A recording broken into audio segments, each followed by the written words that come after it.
Hello friends, আপনারা সবাই কেমন আছেন? আশা করছি আপনারা প্রত্যেকেই ভালো আছেন। তো আমরাও ভালো আছি, তাই চলে আসলাম সকালের শুভেচ্ছা জানিয়ে আমি আজকে শুরু করছি মাছ ভাজা কিভাবে করলে তাড়াতাড়ি হয়ে যাবে। যারা অনেকগুলো মাছ ভাজতে চান, আমি তাদের জন্য এই টিপসটা বলছি যে অনেকগুলো মাছ যখন একসঙ্গে ভাজতে গিয়ে দুটো দুটো করে বা বা কীভাবে মাছ ভাজলে যে তাড়াতাড়ি হয়ে যাবে সেই পদ্ধতিটা আজকে আমি দেখিয়ে দেব। তো এখানে আমি বেশ অনেকগুলো মাছ নিয়েছি, ভালোভাবে পরিষ্কার করে ধুয়ে আমি পিস করে নিয়েছি। তো নেওয়ার পরে আমি এখানে লবণ, হলুদ আর লঙ্কা গুঁড়ো পরিমাণ মতো, বেশি না, খুব বেশি নয়, মানে অল্প অল্প করে আমি এখানে মিশিয়ে নিলাম। তো ভালোভাবে আমি এগুলোকে হাতে করে মিশিয়ে নিচ্ছি।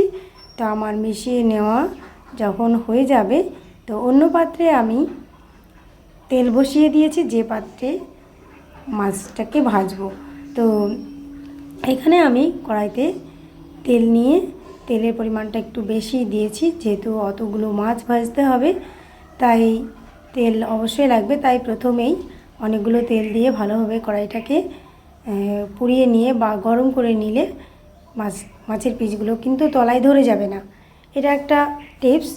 কিন্তু মাছ তেলের মধ্যে দেওয়ার সঙ্গে সঙ্গেই একটা মাছ যখন মাছের পিস যখন তেলের মধ্যে দেওয়া হবে, তখন দেওয়ার সঙ্গে সঙ্গেই যদি উল্টিয়ে দেখা যায় যে ধরে যাচ্ছে না, তখনই জানতে হবে কোনো মাছই আর ধরবে না।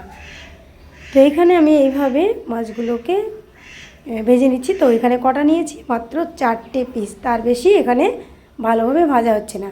তাই আমি কি করলাম, যে এটাকে চেঞ্জ করে ফেললাম আর ওই তেলগুলোই আমি একটা ফ্রাই প্যানে দিয়ে দিলাম। তো অবশ্যই মাছ ভাজার সময় লক্ষ্য রাখতে হবে যে ওই রকম গোল মতো কড়াইতে কিন্তু মাছটা ভাজা হবে না সেইভাবে। অনেকগুলো একসঙ্গে যদি মনে করেন যে তাড়াতাড়ি ভাজতে পারবেন, তাহলে কিন্তু হবে না। তাই চেঞ্জ করা উচিত, বা প্রথমেই চেঞ্জ করা উচিত। আমি এটা দেখানোর জন্য করলাম।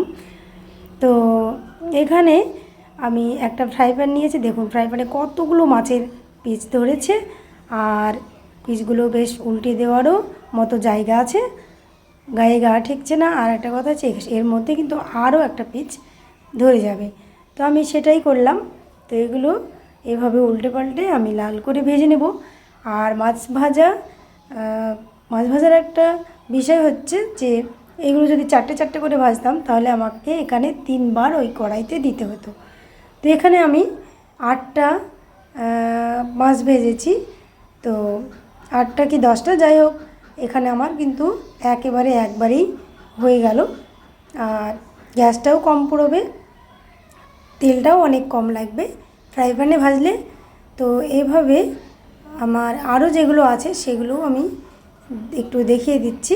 তো এইভাবে এরকম সঙ্গে সঙ্গে তেলের মধ্যে দেওয়ার সঙ্গে সঙ্গে এক পিঠ উল্টিয়ে নিতে হবে, তাহলে কি আর কিন্তু মাছগুলোও ধরবে না বা লেগে যাবে না। অনেক সময় লেগে গিয়ে কি মাছের ওগুলো খারাপ লাগে পিসগুলো। তো এখানে সেরকম হবে না। তো আমি এইভাবে ভেজে নিলাম।